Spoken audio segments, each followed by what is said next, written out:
gara Boruufan Online Akaadaamii dhuftanii yookaan Boruufan Tiyuubii dhuftanii Boruufan Tiyuubii irratti wantoonni argattan barnoota kompiitaraa jalqabaa haga web diviloopimentii waliin ilaalaa deemna.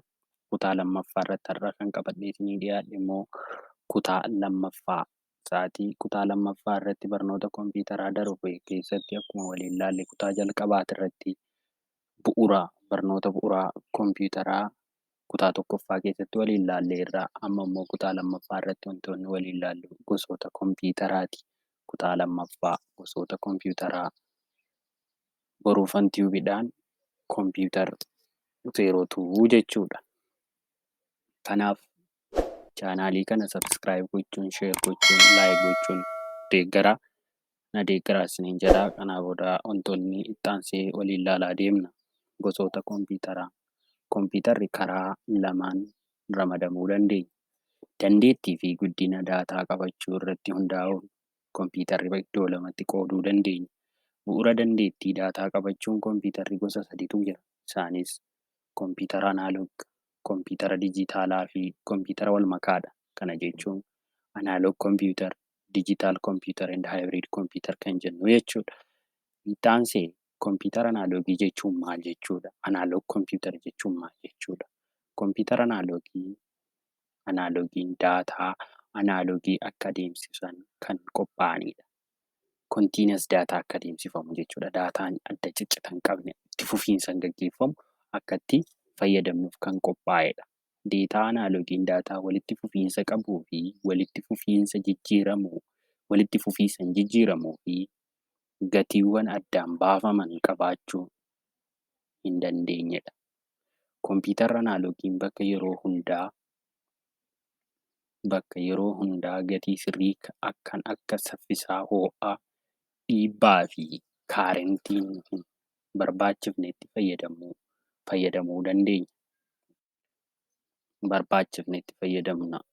fayyadamuu dandeenya. Kompiitara anaaloogiin daataa meeshaa safartuu irraa argamuun jalqaba gara lakkoofsaa fi koodii osoo hin jijjiirin kallattiin fudhata. Akka kompiitara kaawwanii osoo hin taane kompiitara anaaloogiin kun koodii baayinarii lakkoofsa galtee yoo fudhatu 0 fi 1 ittiin jijjiiru daayireekti fudhata jechuudha. Kallattiidhaan gara lakkoofsa irratti barraa'e san fudhata. Safartuu ariitii fi safartuu ho'aa meerkurii fakkeenya kompiitaroota anaaloogiiti. Fakkeenya kompiitara anaaloogii fayyadamu, faayidaa kompiitara anaaloogii fayyadamu yeroo tokkotti hojiiwwanii fi shallaggii yeroo qabatamaa fi bakka bu'iinsa walitti fufiinsa daataa hundaa beekumsa maashinii anaaloogii keessaa ni heeyyamama. Appilikeeshiniiwwan tokko keessatti galtee yookiin ba'aa gara bifa elektirooniksii dijitaalaatti jijjiiruuf gargaaras. Tiraanisfoormarii osoo hin fudhatin shallaggii raawwachuu fi faallaa kanaanis ni heeyyama. Sagantaa hojjetaan rakkoo kana daayinaamik reenjii kompiitara anaaloogiidhaaf iskeelii gochuu danda'a. Rakkoo jiru ilaalchisee hubannoo kan kennu yoo ta'u, dogoggora jiruu fi bu'aa isaa hubachuuf gargaara. Gosoota kompiitara anaaloogii gosoonni kompiitara anaaloogiin gosoota garaagaraa qaba. Tokko seerota islaayidii tokko. Gosoota kompiitara anaaloogii makiinaa salphaa ta'an keessatti isa tokkodha. Gosoonni kompiitara anaaloogii makiinaa salphaa ta'an keessaa isa tokkodha. Shallaggii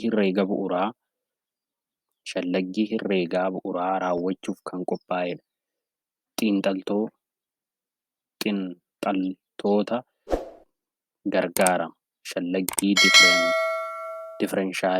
differeenshaalaa raawwachuuf kan qophaa'edha. Shallaggii gargaaramu furuuf mala waalvii fi diiskii fayyadamuun walitti makamuun raawwata. Sa'aatii masaraa aljazaarii kalaqe. Aljeezariin kalaqee qajeelfama sagantaa qusachuu danda'eera. Kompiitara Anaaloogii Elektirooniksii gosa kompiitara anaaloogii kana keessatti mallattoo elektiriik kaappaasiterootaa fi riizistoroota keessa yaa'u taateewwan fiizikaalaa fakkeessa. Kanaaf kun fakkeenya kompiitara anaaloogiiti. Kompiitara dijitaalaa. Kompiitara dijitaalaa jechuun maal jechuudha? Kompiitara dijitaalaa shallaggii fi hojii loojikii saffisa guddaadhaan akka raawwatu kan qophaa'edha. Daataa roo yookiin roo daataa jechuudha. Daataa roo akka galtee bifa dijiitii yookiin lakkoofsa baayinarii 0 fi 1tiin fudhatee sagantaalee miimoorii isaa keessatti kuufaman waliin adeemsisee firii oomishuuf. Kompiitarri ammayyaa kan akka laaptooppii, deeskitooppii dabalatee bilbilli ismaartiin mana keessatti yookiin biiroo keessatti fayyadamnu hundi kompiitara dijitaalaadha. Faayidaa kompiitara dijitaalaa odeeffannoo baay'ee kuusuu fi yeroo barbaadan hundatti salphaatti akka argatan isin dandeessisa. Sirna dijitaalaa irratti salphaatti amaloota haaraa salphaatti dabaluu dandeessisu. Appilikeeshiniiwwan adda addaa sirna dijitaalaa keessatti osoo hin jijjiiramne tokkollee haardweerii irratti hin godhin jijjiirama tokkollee haardweerii irratti hin godhin saganticha jijjiiruun qofaan fayyadamuu ni danda'ama. Baasii haardweerii xiqqaa ta'uu isaa sababa guddina teknooloojii IC irraa kan ka'edha. Daataa karaa dijitaalaa waan hojjetamuuf saffisa olaanaa dandeessisa. Koodii dogoggoraa sirreessuuf waan fayyadamnuuf amanamaa olaanaadha. Bu'aa sagalee ho'aa, jiidhinaa fi amaloota biroo qaamolee isaatiin miidhamneef bu'aa baay'isuu olaanaadha. Kompiitara walmakaa. Kompiitarri walmakaan faayidaa kompiitara dijitaalaa odeeffannoo baay'ee kuusuu fi yeroo barbaadan hundatti salphaatti akka argatan isin dandeessisa. Sirna dijitaalaa irratti salphaatti amaloota haaraa salphaatti dabaluu dandeessisu. Appilikeeshiniiwwan adda addaa sirna dijitaalaa keessatti osoo hin jijjiiramne tokkollee haardweerii irratti hin godhin jijjiirama tokkollee haardweerii irratti hin godhin saganticha jijjiiruun qofaan fayyadamuu ni danda'ama. Baasii haardweerii xiqqaa ta'uu isaa sababa guddina teknooloojii IC irraa kan ka'edha. Daataa karaa dijitaalaa waan hojjetamuuf saffisa olaanaa dandeessisa. Koodii dogoggoraa sirreessuuf waan fayyadamnuuf amanamaa olaanaadha. Bu'aa sagalee ho'aa, jiidhinaa fi amaloota biroo qaamolee isaatiin miidhamneef bu'aa baay'isuu olaanaadha. Kompiitara walmakaa.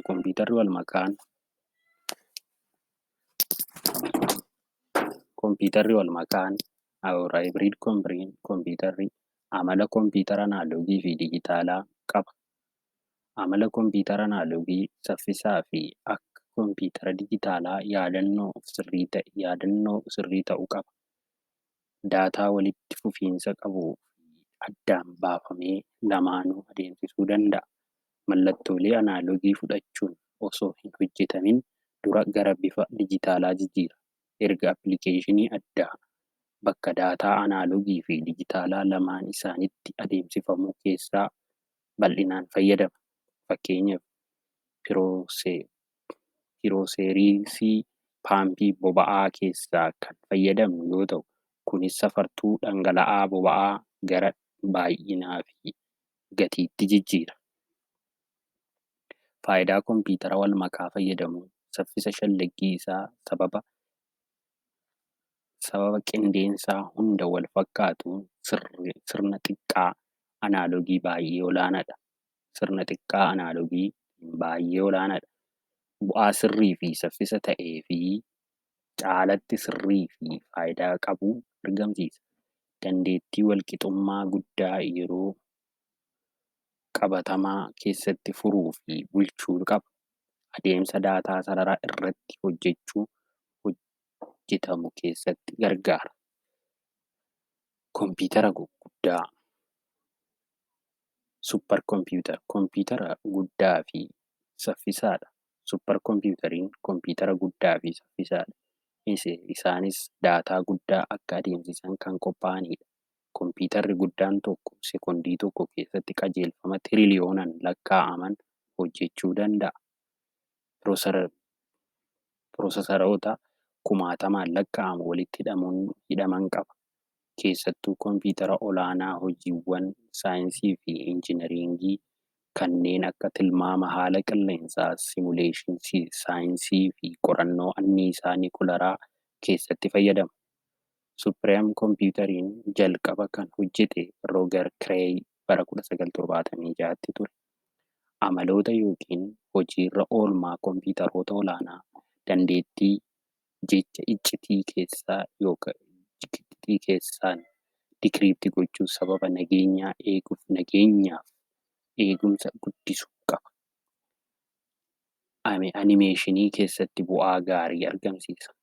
Qormaata meeshaa niwukilaraa varchuwaalii fi qorannoo yaala murteessaa ta'eef kan ooludha. Akkaataa haala qilleensaa qorachuu fi hubachuu fi haala qilleensaa tilmaamuun ni danda'ama.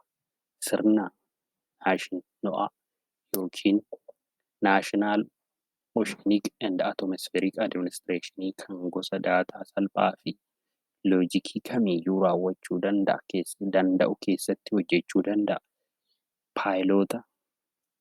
Paayileetota sadarkaa jalqabaa irratti leenjii isaaniif simuleetaraaf balallii diizaayinii gochuu keessatti gargaara. Wiirtuuwwan kuusaa daataa yookiin sirna duumessaa irraa odeeffannoo faayidaa qabu buusuu keessatti gargaara. Fakkeenyaaf dhaabbilee inshuraansii keessatti.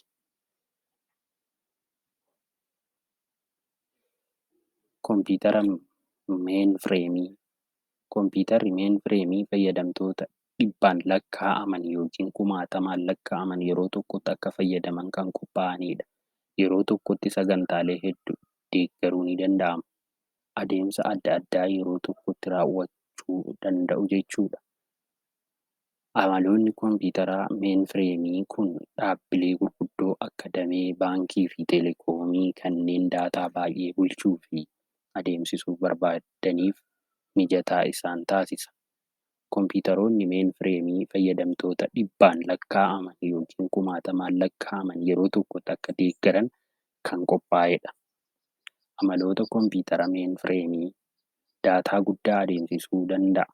Fakkeenyaaf damee baankii keessatti sekondii tokko keessatti daldalaan miiliyoonaan lakkaa'ama. Umurii baay'ee dheeraa qaba.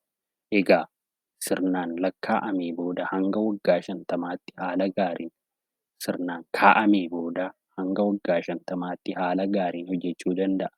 Bulchiinsa yaadannoo guddaa waliin raawwii gaarii kenna. Dandeettii fe'iinsa hojii isaa piroosesaroota biroo fi terminaalota galtee yookiin ba'aa gidduutti qoodachuu yookiin raawwachuu qaba. Kompiitara meenfireemii keessatti yeroo adeemsifamu carraa dogoggoraa yookiin dogoggorri uumamu xiqqaadha.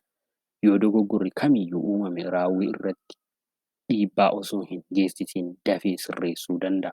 Daataan kuufamee fi odeeffannoo fi daataa wal jijjiirraa biroo itti fufee jiru eeguuf dandeettii qaba. Meenfireemii yookiin maayikirookompiitarii jedhamuun beekama. Kompiitara guddaa giddu galeessaa ta'ee fi hojii baay'ee hojjetu piroosesaroota 2 fi isaa ol kan of keessaa qabu yoo ta'u, yeroo tokkotti fayyadamtoota 4 hanga 200 deeggaruu danda'a. Kompiitaroonni meenfireemii dhaabbilee fi kutaalee hojii keessatti hojiiwwan akka kaffaltii herreegaa fi bulchiinsa inventariidhaaf kan oolanidha. Miini kompiitariin mainframe irra xiqqaa ta'ee ta'us maayikiroo kompiitara caalaa guddaa waan ta'eef mainframe fi maayikiroo kompiitara gidduutti argama. Amaloota mainframe yookiin miinii kompiitarii ulfaatina salphaa waan ta'eef salphaatti baachuu fi bakka kamittuu akka galfamu kan taasisudha. Kompiitara mainframe caalaa gatii xiqqaa qaba. Guddina isaatiin wal bira qabamee yoo ilaalamu baay'ee saffisaadha. Yeroo dheeraaf himannaa irratti banameef hafa.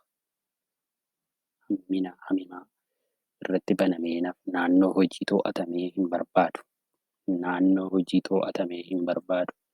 Kompiitara buufata hojii yookiin main station kompiitara workstation kompiitarii fayyadamaa tokko kan ta'ee fi hojiiwwan teeknikaa yookiin saayinsiidhaaf kan qophaa'edha. Maayikiroo piroosesarii saffisaa ramii baay'ee fi addaaptaroota giraafikii fi saffisaa guddaa qaba. Walumaagalatti hojii murtaa'e tokko ogummaa guddaadhaan raawwata. Haaluma kanaan gosa adda addaa kan akka buufata hojii giraafiksii, buufata hojii muuziqaa fi buufata hojii diizaayinii injiinaringii qabudha. Amaloota kompiitara buufata hojii yookiin workstation. Amaloonni kompiitara buufata hojii sirna kompiitaraa gahumsa olaanaa qabuu fi faayidaa fayyadamaa tokkoof hojii daldalaa yookiin ogummaaf kan qophaa'edha. Dandeettii kuusaa guddaa, giraafiksii fooyya'aa fi CPU humna guddaa qabu kompiitara dhuunfaa caalaa qaba. Animeeshinii xiinxalaa daataa, kaardii sagalee fi viidiyoo uumuu fi gulaaluu danda'a. Maayikiroo kompiitarri kompiitara dhuunfaa jedhamuunis beekama. Kompiitarri kaayyoo waliigalaa qabu yoo ta'u, dhuunfaan akka itti fayyadamaniif qophaa'edha. Akka yuunitii adeemsa giddu galeessaatti maayikiroo piroosesarii miimoorii bakka kuusaa yuunitii galtee fi yuunitii baasaa qaba. Laaptooppii fi kompiitarri deeskitooppiin fakkeenya maayikiroo kompiitariiti. Isaanis hojii dhuunfaa ramaddii hojjechuuf, fiilmii ilaaluu yookiin hojii waajjira keessatti taa'uu danda'uuf mijatanidha. Amaloota maayikiroo kompiitarii gosoota kompiitaraa hunda keessaa guddinaan isa xiqqaadha. Sooftiweerii lakkoofsaan daangeffame fayyadamuun ni danda'ama. Hojii dhuunfaa fi hojii oolmaadhaaf kan qophaa'edha. Yeroo tokkoon fayyadamaa tokko qofti hojjechuu danda'a. Bal'ina xiqqaa fi itti fayyadamuuf salphaadha. Fayyadamaa itti fayyadamuuf dandeettii yookiin leenjii addaa qabaachuu hin barbaadu. Walumaagalatti chiippii semikondaaktarii tokko waliin dhufa. Hojii baay'ee hojjechuu kan maxxansuu, iskaan gochuu, daawwachuu, viidiyoo ilaaluu fi kan kana fakkaatan hojjechuu danda'a. Guddaa galatoomaa. Thank you for watching. Thank you for listening. Subscribe gochuun chaanaalii keenya duukaa bu'aa. Galatoomaa. Hanga kutaa sadaffaa walitti deebinutti nagaan turaa. Turtii.